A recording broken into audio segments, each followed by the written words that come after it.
দুইজন মানুহ আপোনালোকে দেখিছে এই দুইজন মানুহ হৈছে প্ৰতাৰক এই দুইজন মুখ্যমন্ত্ৰীয়ে তেওঁলোকে যেতিয়া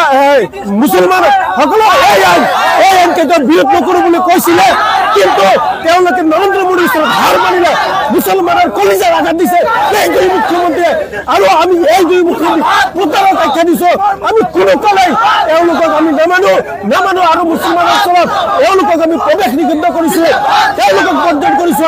আমি কোনো কালেই তেওঁলোকক আমি আশ্ৰয় নিদিওঁ গতিকে আমি আশা কৰিছো যে ৰাষ্ট্ৰপতি ডাঙৰীয়ানীয়ে পুনৰ চিন্তা কৰি এই বিলখন বাতিল কৰিব আজি আমি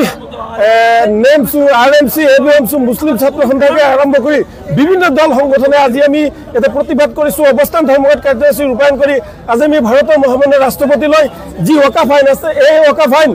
বাতিল কৰাৰ কাৰণে আজি আমি এই 2 ঘণ্টা অৱস্থান ধৰ্মঘট কাৰ্যসূচী ৰূপায়ণ কৰিছো আপোনালোকে জানে যে এই ওকাফ সম্পত্তি হৈছে মুছলমানৰ সম্পত্তি এই সম্পত্তি কোনো কাৰণতে বিজেপিক আমি নিদিও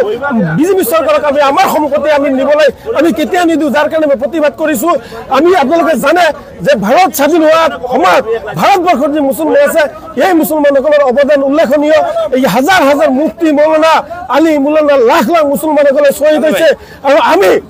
আমাৰ এই সম্পত্তি বিজেপিক আমি কেতিয়াও আমি কাঢ়ি ল'বলৈ নিদিও আমি ওয়াকফ আইনৰ বিৰোধিতা কৰিছো কৰি আহিছো কৰি যাম আমাৰ যেতিয়ালৈকে এই আন্দোলন বাতিল নহব তেতিয়ালৈকে এই আন্দোলন আমি কৰি যাম দৰকাৰ হলে মৰিম আমি এটা আহ্বান জনাইছো আজি এই সচলৰ পৰা যে চৰকাৰে আমাক গুলিয়াই মাৰক ভাৰতবৰ্ষৰ যিমান মুছলমান আছে প্ৰতিজনকে চৰকাৰে আমাক গুলিয়াই মাৰক আমি ভয় নকৰো আমি শ্ৰমজীৱী কৃষিজীৱী আৰু এটা পৰিশ্ৰম কৰা জাতি আমাৰ এতিয়া বিজেপি চৰকাৰে আমাৰ কলিজাত আঘাত হানিছে এই আইন আমি কেতিয়াও মানি নলওঁ আৰু কোনো কালে আমি মানি নলওঁ আমি এতিয়া আন্দোলন কৰিম আৰু মহামান্য উচ্চতম ন্যায়ালয়ত আমি যাবৰ কাৰণে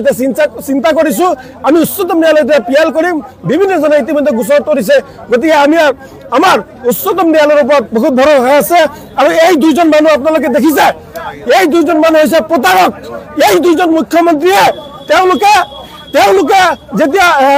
মুছলমান সকলো এই আইন কেতিয়াও বিৰোধ নকৰো বুলি কৈছিলে কিন্তু তেওঁলোকে নৰেন্দ্ৰ মোদীৰ ওচৰত হাৰ মানিলে মুছলমানৰ কলিজাৰ আঘাত দিছে এই দুই মুখ্যমন্ত্ৰীয়ে আৰু আমি এই দুই মুখ্যমন্ত্ৰী প্ৰতাৰক আখ্যা দিছো আমি কোনো কালেই তেওঁলোকক আমি